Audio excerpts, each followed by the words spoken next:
Когда казалось бы, что ничего не предвещает беды, скажем так в кавычках, все происходит своим чередом, новостей от Konami по поводу eFootball 2025 мы не получаем, ждем очередного четверга с очередным оперативным обновлением, как вдруг на авансцену врывается Ренан Гальвани. До этого уже успела проскочить информация о том, что в Турции нас ожидают некоторые подробности касаемо 25-й части, однако блогер решил поделиться своими подробностями чуть-чуть пораньше. Одно от другого не зависит, но тем не менее. И таким образом, сегодня ночью мы узнали некоторые подробности обновления до версии 4.0.0, некоторые новые механики и многое другое. Давайте сегодня все это дело и обсудим. Устраивайтесь поудобнее, не забывайте поддерживать это видео своими лайками и подписывайтесь на канал с колокольчиком, если находитесь здесь впервые. Гальвани в своем твиттер-аккаунте выкатил небольшой список того, что нам стоит ожидать после обновления до версии 4.0.0, а я напомню, обсуждали мы это буквально в предыдущем ролике, обновление до версии 4.0.0 это как раз таки и есть обновление до eFootball 2025. Итак, о чем же говорит блогер, что же мы получим после первого обновления? Ну, прежде всего, это то, о чем мы говорили в предыдущих роликах. Во-первых, это возвращение Палмериса в игру. Мы ожидали его еще в рамках 24 части, ждали в последних сезонах, но он так и не подъехал. И получается, что он появится только в рамках 25 части. Об этом клуб уже объявил, по сути, официально в своих соцсетях, и после сентябрьского обновления в игре появится команда с лицензированным видом. Как по мне, весь этот момент с Палмерисом это, скажем так, небольшой проеб Konami, потому что для большинства игроков уже сейчас Палмерис особого интереса не представляет, за исключением их местной бразильской публики.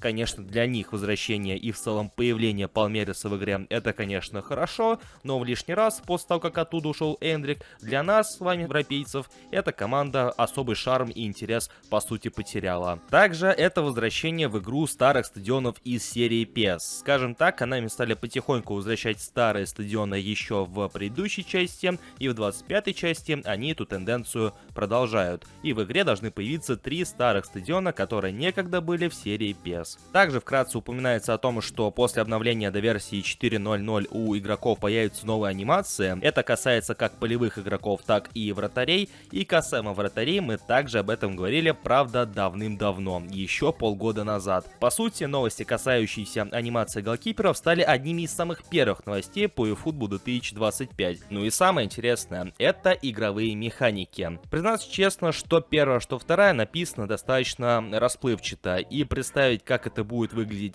в геймплее, как это в целом будет работать, достаточно трудновато, несмотря на то, что Гальвани постарался это расписать настолько, насколько это было возможно. Одна из игровых механик касается передач. Упоминается, что при активации глубоких пасов, как-то переводит переводчик, как-то не странно, но здесь упоминаются пасы в разрез, а именно те, что производятся на треугольник. Эта игровая механика позволит отдавать подобные передачи с большей силой и с большей точностью. Как именно это будет работать, как именно это будет выглядеть, опять же непонятно, но суть остается той же. После этой игровой механики передачи в разрез должны быть более быстрыми и более точными. Что будет с балансом после этого, также сказать на самом деле трудно. Но, как отмечал Ренан Гальвани до этого, анонсируя все эти подробности, мы скорее движемся к тому, что геймплей, он по сути автоматизируется, и искусственный интеллект все больше и больше будет помогать пользователям. И вторая игровая механика, или же фишка, если ее можно так назвать, как раз таки подобного момента и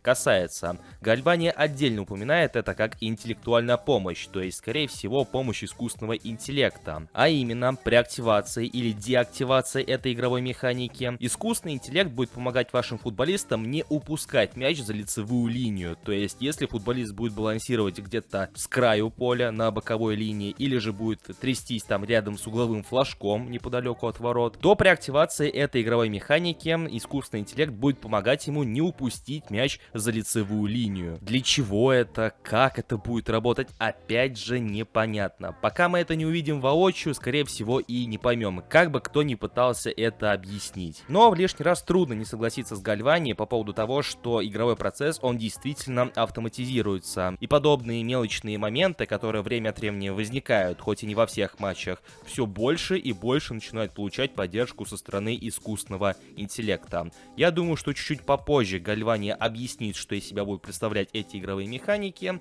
поэтому, чтобы не пропустить, обязательно подписывайтесь на наши соцсети, ссылки на которые будут присутствовать в описании и в закрепленном комментарии. Ну а сейчас же я приглашаю вас всех в комментарии под этим роликом обсудить все, что мы успели узнать. Как и всегда, не забывайте поддерживать это видео своими лайками и подписывайтесь на канал с колокольчиком, если находитесь здесь впервые. У меня же на сегодня все. Я всех благодарю за просмотр и желаю вам всем удачи.